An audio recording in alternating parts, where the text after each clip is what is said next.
So, good morning, ladies and gentlemen. My name is Judith Hart.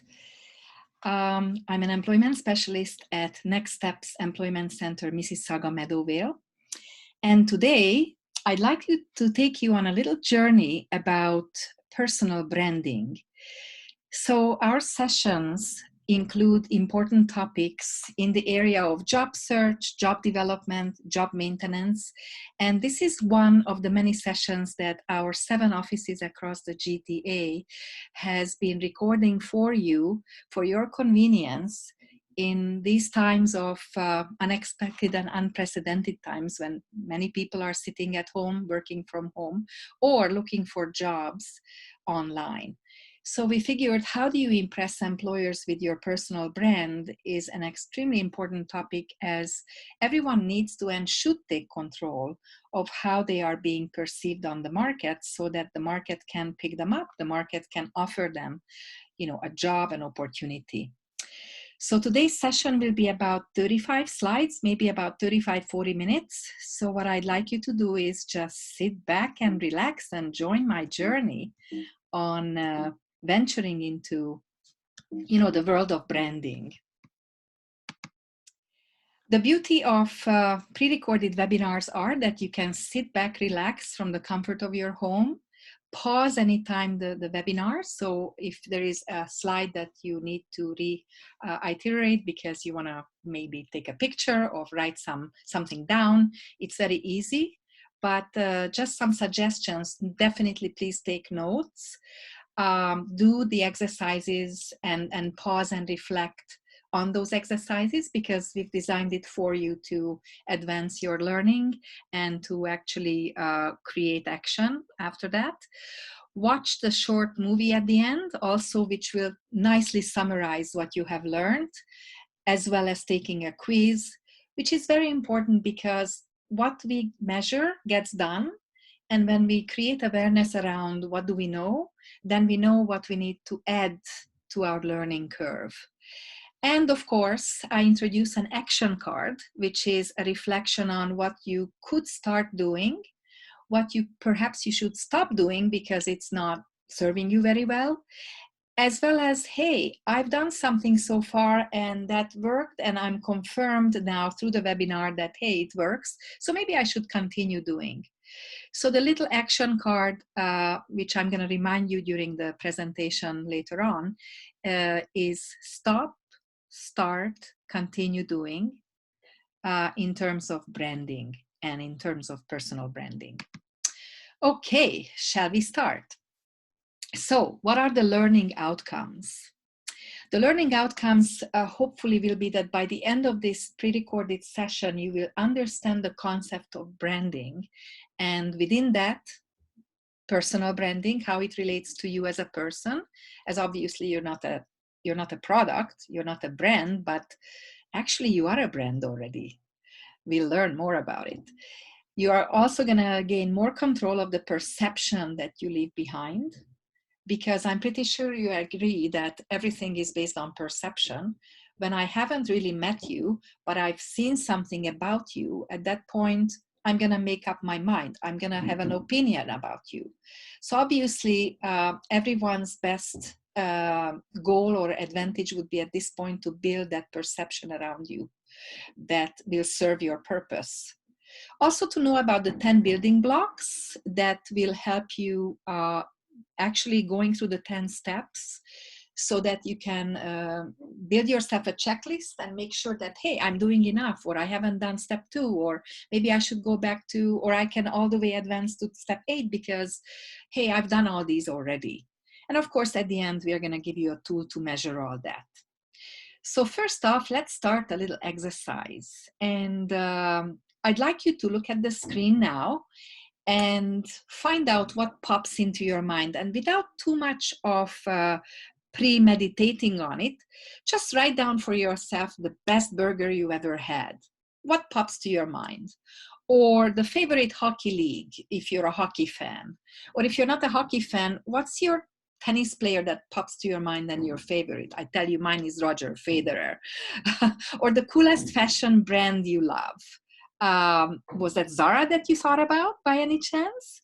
Also, your favorite band or opera singer. If you don't like opera, then hey, maybe your favorite airline. Or do you have a cartoon hero you adore? So why is this important and why do we do this exercise? Is because you also create some kind of a perception in others. And what are the words that pop to their mind about you when they think of you? So it's actually a very nice exercise to do. And you can do this with your friends, and you can do it to yourself, or you can do it to your colleagues. You can ask them about yourself as well. So ask them, rather, what are the 3 words that pop to their mind about you, professionally perhaps? So for example, if you're an accountant and they say, well, Judith is passionate, accurate, and persevering. That's great, but then think, am I surprised that they say that, first of all? Secondly, how would those 3 words serve my purpose in being perceived as the best candidate, for example, in accounting? Is this relevant to accounting, or would there be something else perhaps that's more important? And I'm going to pause here for a second because it's also important what's in that job posting.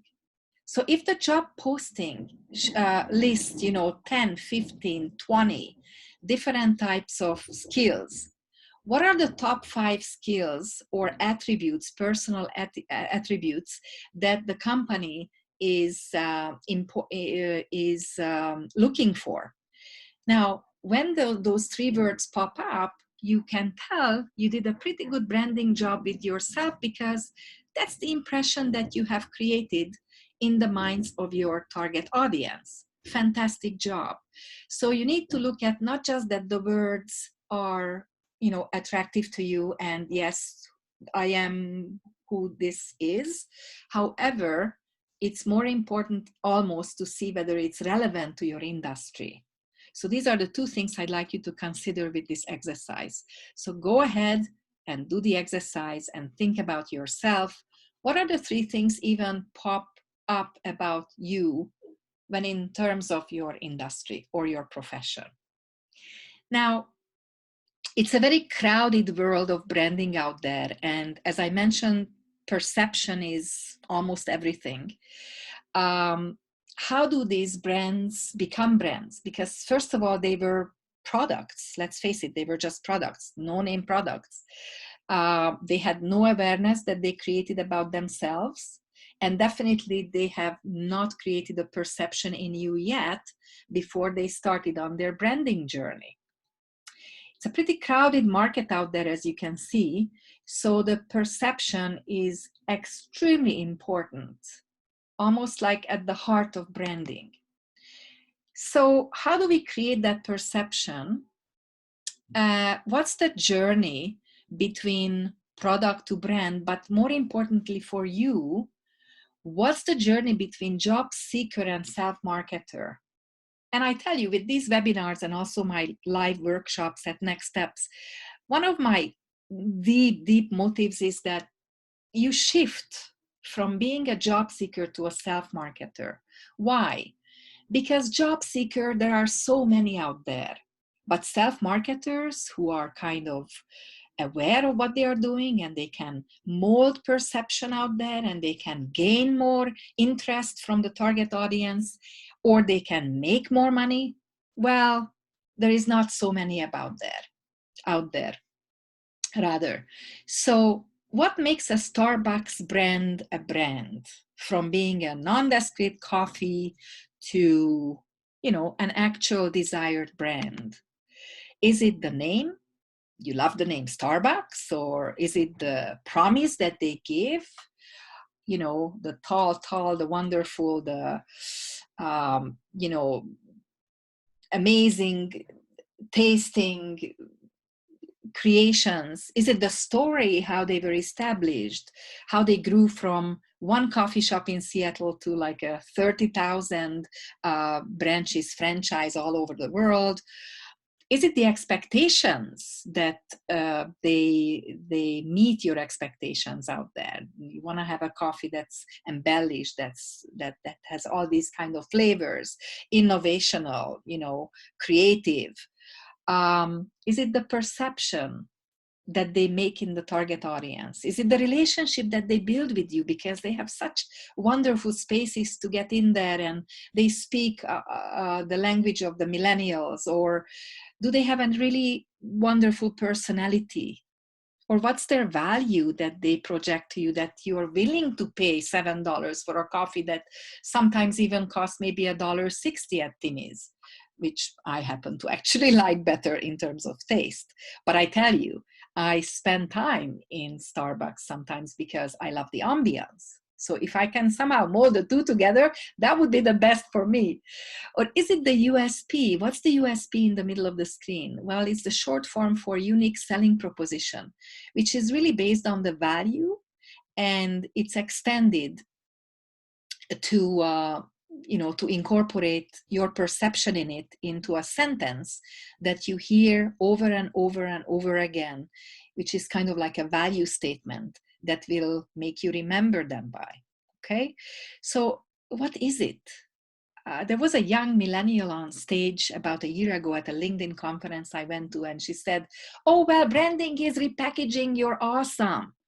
And I kind of liked it very much. I still think about it because repackaging your awesome is exactly what brands are doing. But let me ask you, dear listener, how do you repackage your awesome? So there is benefits to repackaging your awesome. First of all, you can gain control and have a say in how people perceive you. That's huge. You can control how you want to be known for professionally, not just among your friends, obviously. You will spark interest and get in front of employers faster, because we know from previous slides that this is a very crowded world. Some of the banks are telling us that just every week they get about 831 resumes on average. And how do you stand out from that? Every week, 831 resumes. You need to make sure you do something differently, right? And you can get paid obviously equally to your brand's perception, because based on my perception, value is established. So where did you put yourself now with the branding you have already? Are you the label of 50,000 or 80,000? Very big difference, isn't it? So the rule is that the first 20 seconds, about 80% of the perception is built. So whether you enter the door, which these days is hard because of COVID, right? But whether they spot you online or somehow notice you, the first 20 seconds counts for about 80% of the perception they form about you. That's a little scary, isn't it? But surprisingly, it can be done through conscious building of your personal brand. Okay, well, actually, we have a really opportune time right now, because with this social isolation, people working offline from their home offices, actually, it's a really good time to do that research and make sure that you become aware of who you are professionally and what are the steps you can maybe do in terms of research and preparing your branding to hit the market. Or maybe perhaps if you already have a brand and you're aware of it, upscale it and make it perhaps more relevant or even more desired and more wanted among your target audience. You're going to hear all these terms, I apologize, target audience and awareness and all these things, because this is really the language that the corporations speak these days. And I'd like to kind of drill it into you that you start thinking of yourself as a brand, thinking of yourself as a service provider, as someone that sells his or her time and knows his or her own value. Now, awareness is important because, as the experts say, just Mark Zuckerberg right here on the screen, think about what people are doing on Facebook today. They are keeping up with their friends and family, but they are also building an image, an identity for themselves, which is in a sense is their brand. he is right. You know why? Because every time you touch the keyboard, every time you meet someone, every time you open your mouth, every time you put on a professional attire, and a perception is created, and if it's repeated, then have you already created your brand.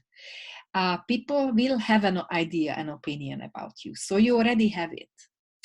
The other brand guru says, who is Seth Godin, who is an amazing New York Times bestseller author and guru in the branding industry, that branding is, or the brand is, a set of expectations, stories, relationships that taken together account for a consumer's decisions to choose one product or service over another. If the consumer doesn't pay a premium, make a selection, then no brand value exists for that consumer. So yeah, it's all fine and dandy. We understand that this is relating to products. But how about if we replace the words consumer with employer and the product with job seeker? How would this sentence read? So let me reread it for you.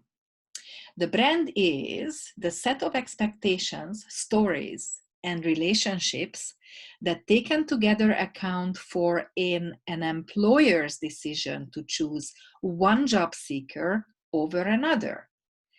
If the employer doesn't pay a premium or make a selection, then there is no brand value that exists for that employer. So let's pause the video now and let's reflect for yourself. In your business, in your industry, in your job, but mainly in your industry, I want to open up the, skew here. What do employers expect from your brand or from you in your industry or your job or profession?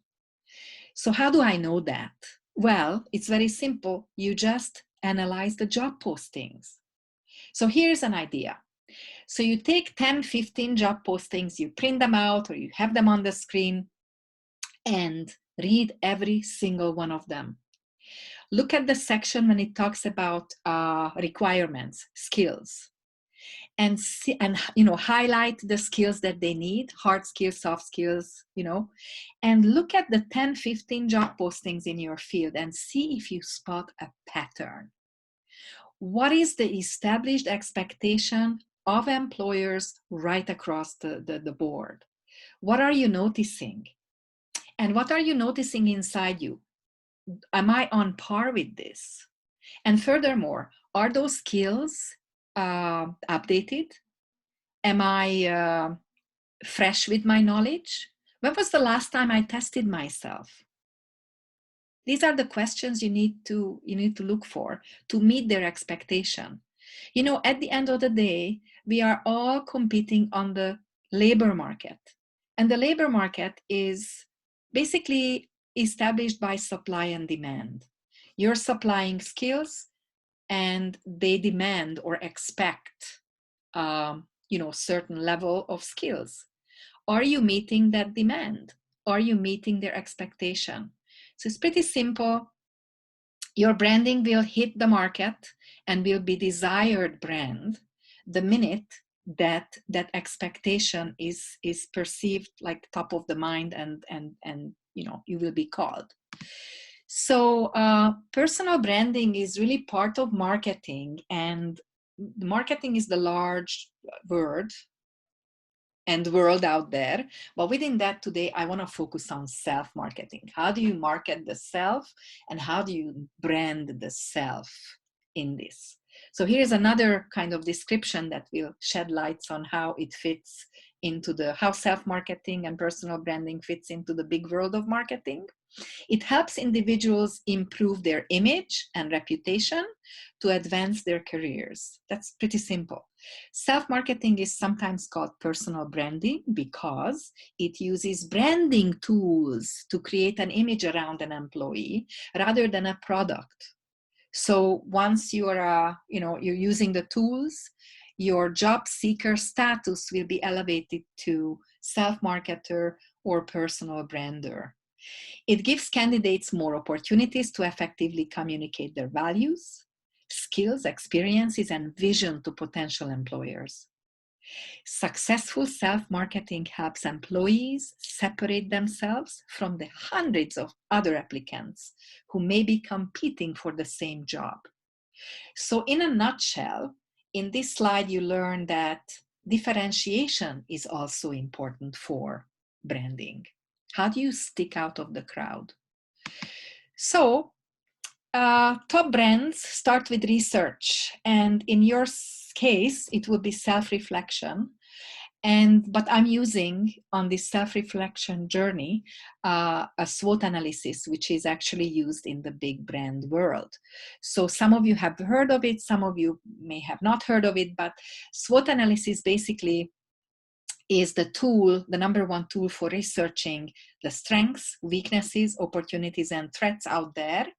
And out of these 4 quadrants, 2 of them will be something that you can change and have control over. And 2 of them, you will have to know about it, but you don't directly or necessarily change. So obviously you can find out, I lined it up really nicely on this video, or on this slide. The strengths and weaknesses are the ones that you can change. And what you need to do is embellish your strengths and downplay your weaknesses. That doesn't mean that you are not paying attention to your weakness, but you constantly need to improve it in the background while you're playing it down, because the focus will be on your strengths, not on your weaknesses. This is common sense, right? I mean, I'm not going to hire a candidate who is harping about their weaknesses. I'm going to establish a trust in a candidate who, who is very strong about their strengths, and they have evidence to show it as well. Now, the bottom 2 of the quadrant is opportunities and threats. And the only thing I want to say about it right now, because really it's belonging to another workshop on labor market where I talk a lot more about opportunities and threats out there. But from this perspective, I need to mention that you need to know about opportunities out there, obviously. And opportunities are created from growth. So which industry is on the growth curve now? Which industry is innovating, therefore hiring? Which companies are getting maybe funded by the government, if it's maybe social services you want to work at? These are crucial informations, and you can get this through online, but also through your friends in the target industry.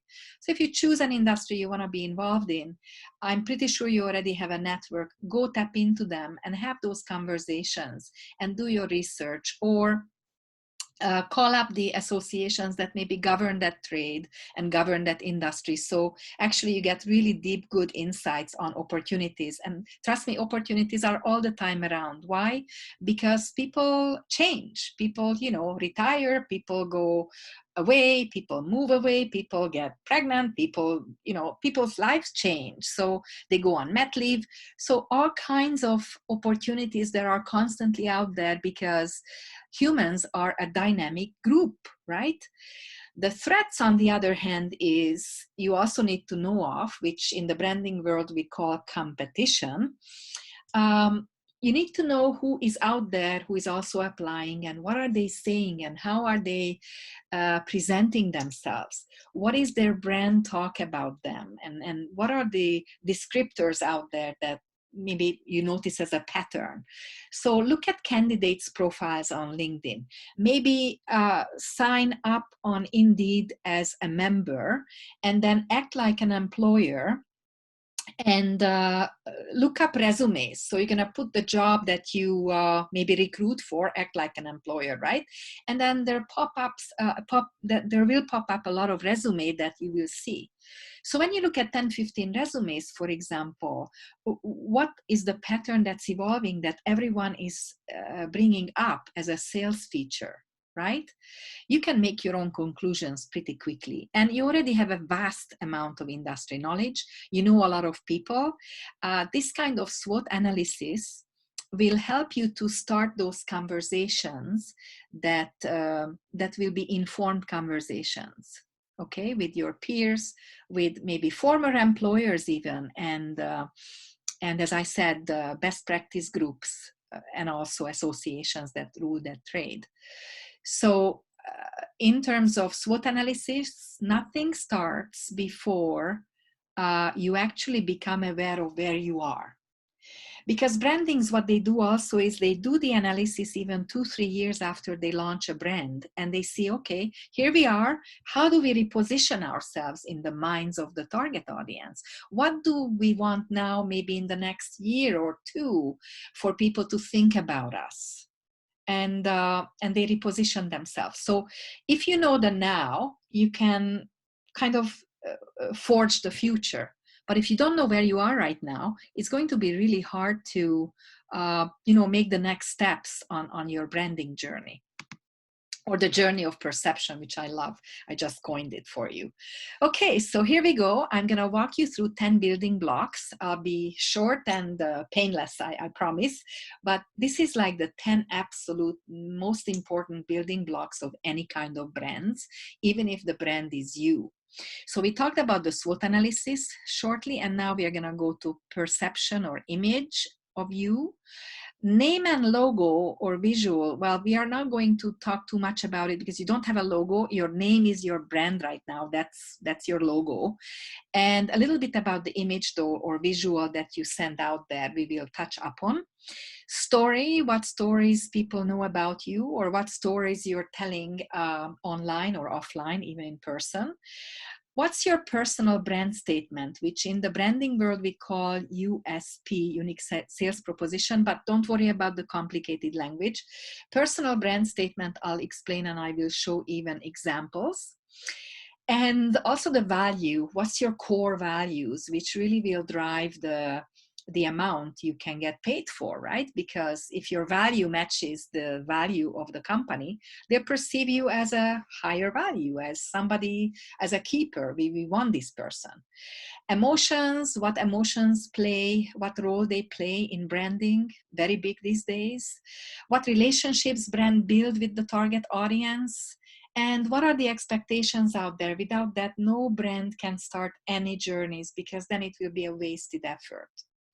So if you would like to stop this video, webinar right now, and maybe take a picture of this, or just write it down, jot it down, you can do so.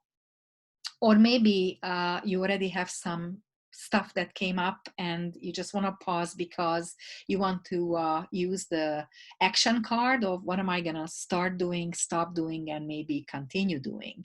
Maybe I raised some ideas in you that you need to jot down. I tell you why it's important to jot down your ideas, because research says that ideas stay in your mind about 7 to 10 seconds, and then they give way to the next idea. So when you capture it. If it comes back, you're lucky, but mostly it won't come back. So I really recommend that you take some notes as we go along. Okay.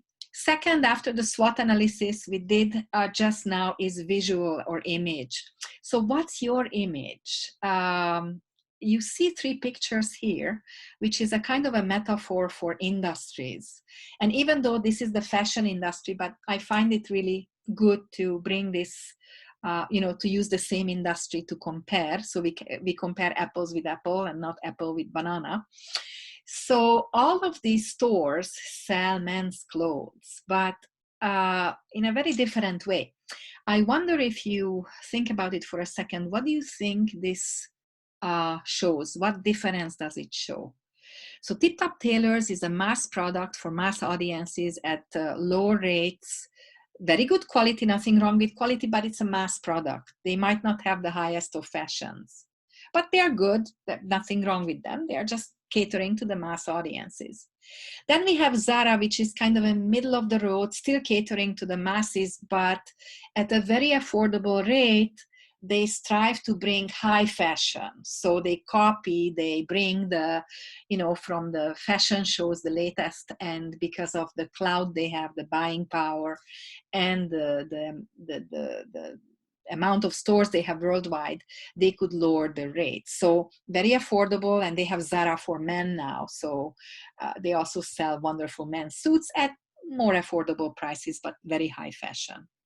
Now we have Ermenegildo Zegna, which is 200 years old establishment from Italy, all handmade, all suits are always handmade, and a very prestigious, luxurious brand. So when you look at a company, when you look at an organization, have you analyzed them from this perspective, and have you analyzed yourself, whether are you one of them? Are you meeting them somehow in image and what you emanate, just by looking, acting, sounding you? The reason is because we tend to hire people towards whom we vibrate, and why we vibrate towards a person and resonate with one person and not the other is very much because of, we identify with something in that person. So these identifiers now also migrate online because you have a lot of people looking for you online. So what image are you dispersing, or what image are you showing online about yourself? How do you talk? How do you write your posts? What language do you use? Are you matching the language, the image of your industry? I'm pretty sure it's very different per industry. Like, people act and look and sound and talk differently in the banking industry than in the advertising industry, or in the food industry than in the medical industry. So please take a look at that, because as I said, the 20/80 rule applies, and the first 20 seconds, you need to establish that connection of, hey, I resonate with this person, in order for you to have an easier sell. I'm not saying that when you represent something different is not working, but you will have a much easier way of attracting audience when you sort of match them halfway, at least, in your professional image. And of course, not just image, but language and the visual that you establish about yourself. So think about your industry, and again, a reflection time. What does my industry look, sound, and feel like? And am I like that? What do I need to change to match them better? Next one is, well, it's still regarding your around your image, and now I want to focus on name, because your name is connected to an image, but we can't do much about the name. The name is we are born with, right? Unless we change it, which I don't recommend. But I can embellish your name with connecting it with an inspiring quote. And this is a bit of an innovation from my side. I've been using it for years and years, and it gained a lot of traction with people, and it garners interest. So I thought, maybe if your name is your name, how can we embellish that? Well, why don't you attach it to an inspiring quote? So inspiring quotes will generate emotions, hopefully will inspire people, and they're gonna let you leave a positive impression. Now, where do we use these inspiring quotes? We use them in your email signature. We can use them in your cover letter, in the signature, right? Or you can even put it on the back of your business card. There's a lot of applications, and my job with this slide is basically to raise your awareness that, hey, there is another vehicle I can establish a unicality here. So here's the first one for the customer service industry on the top left-hand corner when I'm pointing the cursor now. So when the customer comes first, the customer will last. Robert Half, which is even a company that all of you by now probably know, one of the largest staffing agencies in the GTA, very professional. And it's a really good quote because it kind of matches the expectations of the customer service industry. And we see the accounting on the bottom, which shows accounting is the language of business, says Warren Buffett. Well, who can disagree with that? That's such a good truth in there. Or if you're not taking care of your customer, your competitor will. And in the IT business, which is very service oriented as well, it's a very standing quote, or very resonating kind of quote there. If you define the problem correctly, you almost have the solution. Steve Jobs, the late Steve Jobs, obviously perfect for IT. And be the change you wish to see in the world. This is more like for social services, or maybe teaching, educating. These quotes basically will live with you. So my suggestion is to make sure that you choose something not political, not religious, not any contested issues or themes, just something truly inspiring. It helps your name to get across. It helps also the employer to, potential employer to remember you by something. Because remember that 831 resumes, which one of the banks is getting every week, that they told us, well, how do you build your uniquality, your differentiation? We need to grab every opportunities. Now, beware, I'm not asking you to attach photos here because the applicant tracking system will reject your resume. This is only to illustrate my thought. The next slide here is actually what I'd like you to use. So here's the quote again by Warren Buffett. And what you could do is just simply write the quote there in quotation marks. This will not trip over the applicant tracking system, but this will give you still a value of differentiation by inspiring the reader and by building some sort of a, unique advantage over others that don't use it. Okay, so cover letter, ending with a signature, and you can just put a nice quote there that really resonates with you and talks about how you're inspired by that industry. Okay, next one is story. I'm just gonna zoom along here so you don't get too tired of me yet hearing me speak. So story is important because we live in a world of transparency, and we live in a world of efficacy. People want to know, what is your proof? Show me the proof. Show me the proof that you can do it. And even interviews are now built on behavioral interviews, which is basically focusing on asking an open-ended question so that it sees how you tell about that story. Sorry, what is that about that you have done that provides proofs? We live in an evidence-based society where stories build credibility, stories spark emotion, stories make us unique, stories make us stand out, therefore, and stories provide, of course, the evidence that without that, it's really hard to be credible. Stories build, therefore, trust. And guess what? We are all storytellers. So in other workshops, we talk about how to tell the story lovely and evidence-based. It's called case studies. But right now, I can't go into details. I'm just bringing you into your attention that you need to have those brand stories. Just like brands have stories, like how, for example, Starbucks was built, or what's the innovation behind Nike, or any other stories, you need to line up some case studies in your case, or maybe even you have an emotional story. Why are you passionate about that industry? What is it that that keeps you engaged since maybe age 5 in that profession?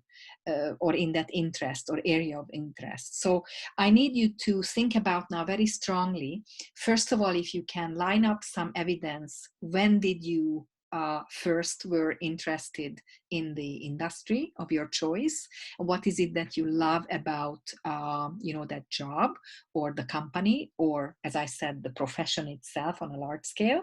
Or if you don't have that passionate story to tell, then when was the last time that you have created something good, something measurable, something that advanced the company in your professional curve? So jot those down. More likely, they're gonna be looking at or asking you, if it's a person interview or when they spot you online, evidence regarding your different job titles. So look at your resume, and per job title, maybe line up a couple of case studies with evidence of how well I did that, and rehearse these stories. You need to rehearse it because eventually when you get to speak with someone, they're also gonna perceive you good or bad according to how well you tell the story. How confident are you in speaking with them? Because that can tell a lot. And they're looking for authenticity. Brands are not built, they're not building good value, rather, brands are not building good value unless they are built on authenticity and truth. And anytime you're not consistent with your results, or anytime you're wobbly in telling your story, you're not establishing an authentic presence. So the potential buyers will not establish trust with you. So it's really, really important you're authentic, and therefore you need to rehearse what you did well and talk well about it. Next one is the unique selling proposition, which sounds a little confusing because it goes by many, many names. Just to name a few: personal brand statement, or also called elevator pitch, or some people call it the profile on your resume. Doesn't matter what you call it, it's basically a short or maybe a long sentence. Everybody does it differently, but that's okay. Short or a long sentence which reflects on your essence of your career as it's relevant to the job that you're applying to. So if I use an analogy of you going to a Indigo, let's say the bookstore, and you're going to go up to the shelves and you're going to pick one of the books off the shelf because you seem to be attracted to it, and you look at it and you cannot decide whether to buy it or not, but you're going to go into it and more detail, and then all of a sudden you flip to the back side, the back page, and you're going to see a bio of the writer. Research says that the minute that you read the short bio of the writer, and if it's embellished with a photo, in the case of a book, your buying decision point of sales goes up 10%, which is huge. So kind of think of it the same way when you write your unique selling proposition or your personal brand statement. How are you convincing the employer in a longer or shorter sentence that tells them in a summary way, in a summed up way, what you bring to the table? What are the most important areas of your expertise? Maybe tell them that you're a specialist or not, or just an advanced person in that field. Maybe perhaps you won an award, or maybe you were highlighted together with your team. You achieved something. So you're maybe a results-oriented or someone with a proven track record in that particular industry and field. So it doesn't tell too much, doesn't go into too much detail, but it serves as an overview, a short or a longer sentence, to kind of position the reader that, hey, this person relates to us already. So you give them a taste of how you relate to the industry. All right. So I recommend that you look at a couple of short bios on these books. Maybe perhaps go to your bookshelf at home, look at some author bios. And I'm giving you a couple of samples here as well, since this online workshop or video does not serve as to teach you the actual details, but give you an overview of what branding is. So the three examples are clearly stating what the samples are supposed to look like. Try to emanate it, try to think about yourself, take a cup of coffee, sit back, relax, think about it. And always look at the job posting you're applying and relate it to your overall 5, 8, 6, 20 years in the industry. How do I relate to that job posting on an overview type of way? Okay, make sure you take out the relevancy from your career, because remember, all the details will come later in the resume. All the details will come later also in the LinkedIn profile as they look further. But you need to have a short summary first as an introduction.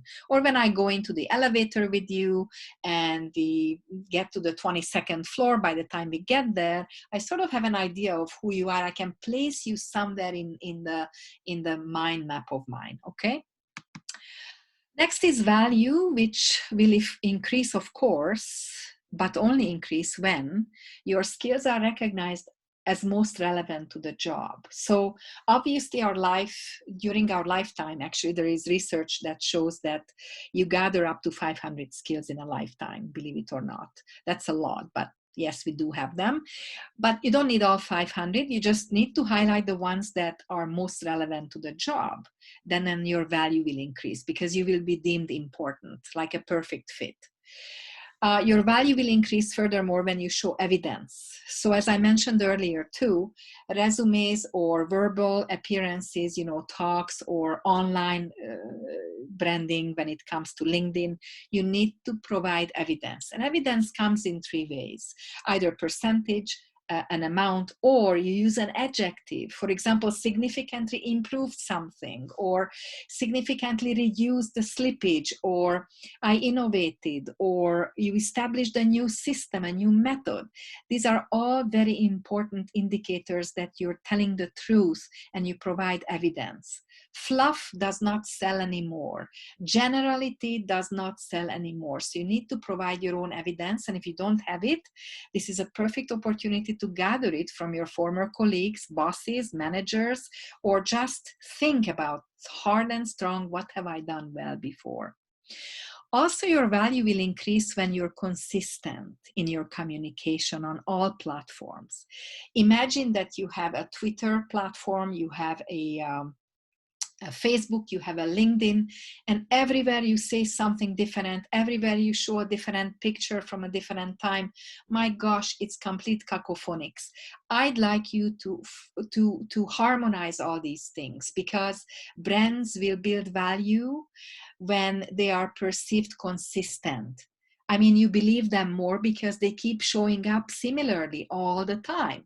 And the more they see you, the more they learn about you similarly, the more they will open up to you. I went to a meeting once, a very big networking company had a get together, and it's actually one of the world's largest networking network. And they were talking about how they don't believe anyone until they see them at least 5 times, and maybe 5 times on different platforms, but consistently. So that is true here too. Your value is increased when you're consistent. You show confidence also to increase your value. Why? Because why would I believe you if you don't believe yourself? I mean, that's obvious. Okay? You need to kind of not fake it till you make it. I wouldn't recommend that, because you need to be authentic and truthful, but rehearse. If that story is the weak point, then rehearse your stories. If you feel that you don't know enough about the target audience, then learn more about them. Knowledge makes you powerful. Knowledge extinguishes lack of self-confidence. That's your biggest tool. That's your biggest weapon. Number 7, emotion. And emotions, what can I say? Why is it important? It's huge, because you need to show employer passion. You need to show them in many, many ways. Why? Because there are so many candidates they have a selection they can select from. Why would they need you? Well, you can sometimes match the same diplomas, the same degrees, the same background. What makes you differentiated? Well, maybe that spark in the eyes, maybe that passionate story that tell them about how you've been committed to this field. Having a job you love isn't work, it's passion. We've heard this so many times. You really need to look into yourself. What do I love about this field? What makes me going here, even when sometimes it looks bleak? Would I do this job even if I didn't get paid for, because I just love it so much? Trust me, people will get that energy. Everybody needs energy. Energy is almost number 1 subconscious sales factor in anything. Employers have a hard time these days keeping up with not just innovations, but even keeping their company on the market and floating, right? So they look for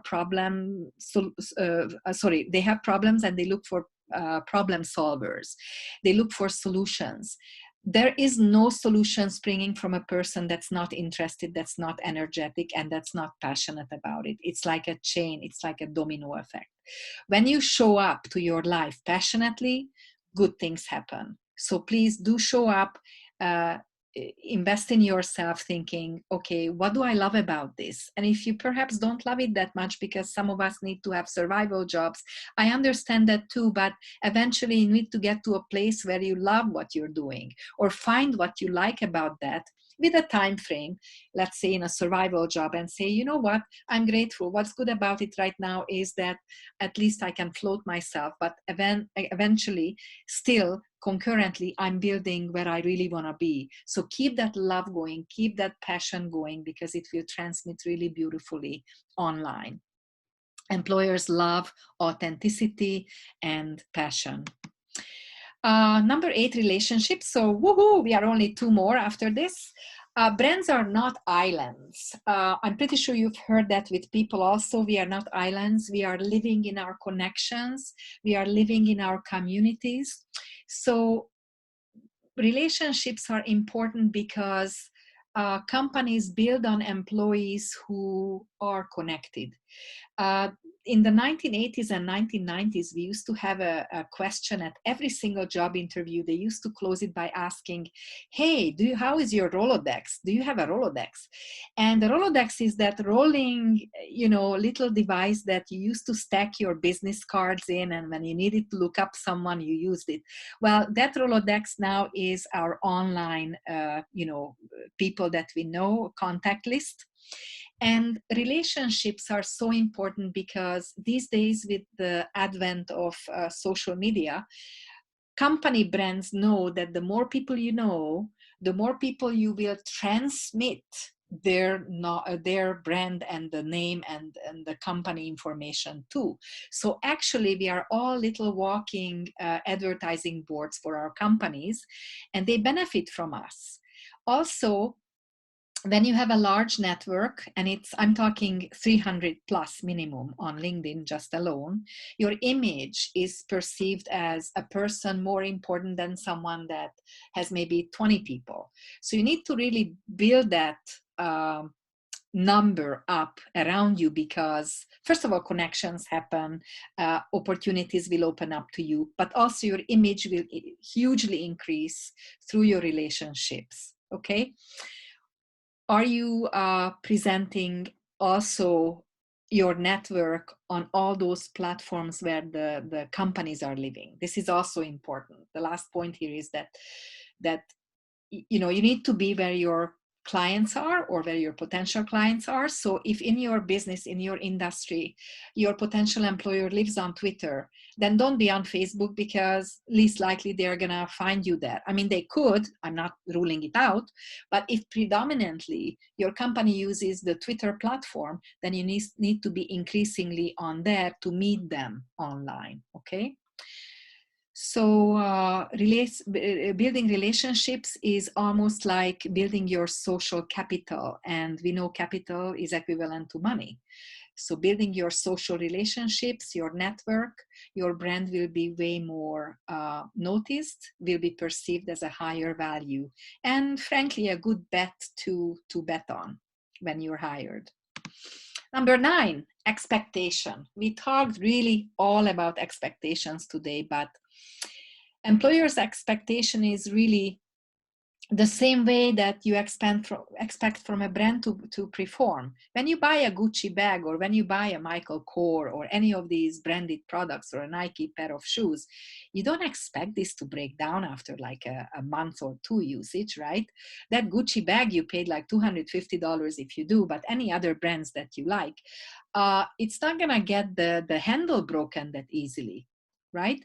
So how do we know the expectation I mentioned earlier from you as a brand? Well, you need to analyze the job postings. Really, everything is there. And in my resume workshops live, when eventually we get back into the order of things at Meadowvale, I actually analyze the job postings and spend at least half an hour to 40 minutes into just analyzing the postings. It's so important that you pay attention to their expectation, because there is so much to highlight about a person, but you need to highlight things that really are relevant to that particular request at hand, which is the job posting, right? Our lives are very large, but what do you highlight on? Well, you need to know and get into the mind of your target audience and understand, what do they expect from me? Because guess what? Your image, your resume, your online presence is not just about you. It's at least 50% about the company that is looking for someone. So we tend to run away with this train a lot and just, bombard them with all sorts of information, but really it tires them out. You just need to be relevant to the expectation that they want to hear. So analyze those job postings, research the industry overall, what's important, what's expected, and ask yourself, would I buy into my own brand right now? Would I hire myself if I was an employer? These two are very powerful questions to kind of, make sure that you check these things out and you're on the ball. Okay. Woohoo! We are done. So let's take a summary. Brand checklist. We did the SWOT, so that shows your strengths, weaknesses, opportunities, and threats. So you do your own research. Self-awareness is power. Then in terms of your image, you're going to look at your professional look and style, and you're going to capitalize on your name by maybe connecting it to an inspiring quote, which you can research and find something really inspiring for your industry and be industry specific. Then you're going to look at your stories, maybe a story of passion or why you love to work in this industry or company, or line up some case studies of what's the story, why you were successful before, and what are these key evidences that you can line up to substantiate those stories. Then the unique selling proposition will kind of formulate, if you've done already the SWOT, the image, the story around you, what's important for the company in that particular job that you're applying for consistently, right? And it will be much easier to formulate that long sentence that precedes your work experience on your resume, or what serves as an introduction on your LinkedIn profile, for example. And then, of course, the value is the perception of the audience about you. Where do you put yourself? Are you the Gucci or are you a nondescript bag out there? You need to make sure that you value yourself at the level where you are right now, and you understand what's the value that you bring to the company, and according to that you want to get paid. So how do you perceive yourself and how companies perceive you is built on research and self-introspection. Then, of course, the emotional part, which brands need to express themselves in terms of energy and energetically. So find that passion that will bring that emotional output, and it will show up as your voice of your brand, as the look and feel of your brand as well. And of course, relationships, you need to be present. If a brand is not present, it's basically non-performing. It's nowhere. You can have 4 or 5 degrees of all sorts, but if people don't know about it, it's going to be very hard to be picked up, to be hired or offered a job interview or a discussion first. So build relationships, and by consistently working with these items on your brand checklist, you will be able to build that trusted relationship that's based on authenticity, consistency, and hopefully relevance. And of course, expectation, you need to analyze, and all the time, which relates back to your perception. How do they perceive you? Depends on how you analyze the expectation on the market out there. If you do these 9 or 10 steps actually together with all the slides, then you will be excellently positioning yourself on the market, and you will be extremely competitive. What makes you also competitive over other candidates is that simply they are not doing it. They're not doing it, and they are not doing it 24/7 because branding never sleeps. It works for you 24/7. Literally, you don't know when anyone goes online and can check stuff about you. Have you Googled your name? People can Google your name, and people can also refer you. So things happen with or without your consent. What I'd like you to know is to take control and make sure that 7/24 you establish an image and a perception according to an expectation to an industry about you that will serve you to be who and where you want to be. So there is a video, what is a brand? I find this very good. it's going to serve as a great summary of what was delivered by me right now in this short session, and hopefully it will kind of put a cap on all that what you have learned. It gives you also more food for thought for you to think further, so you can pause the webinar and you can just look at it and go back to the rest later. And last but not least, I have a tool to measure your brand knowledge. And this tool is given by LinkedIn to small businesses, but I find this very good because it walks you through all the major points and items of branding. Just as a small business, just as an employee, a future employee or job candidate or self-marketer, you can walk through it and see by answering, not answering, these are not questions, sorry, but by just ticking off the tick boxes here that resonate with you or that you are already doing and aware of, you can collect whether you have the most in the green, the yellow, or the red dots.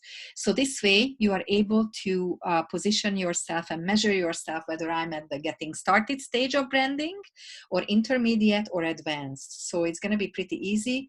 Take a look at, maybe take a picture of this link or write it out for yourself or copy paste it, and please, I encourage you to do a professional branding analysis on yourself after you've done all, because come on, you have everything you need to build something far bigger than yourself. Let's do this. Why not? So ladies and gents, thank you for listening. Happy branding. And I just want to direct you to our page of nextsteps.ca. We have 7 sites across the GTA. We are happy to serve you. I really appreciate that you sat through my pre-recorded session. There is more to come. Please stay tuned, and also you can call for appointment any of our branches nearest to you, because we have 7 right across the GTA. So thank you so much, and I appreciate your quest to do the best of branding you can do and be out there, and also be picked up and be offered interviews based on excellent branding. Thank you.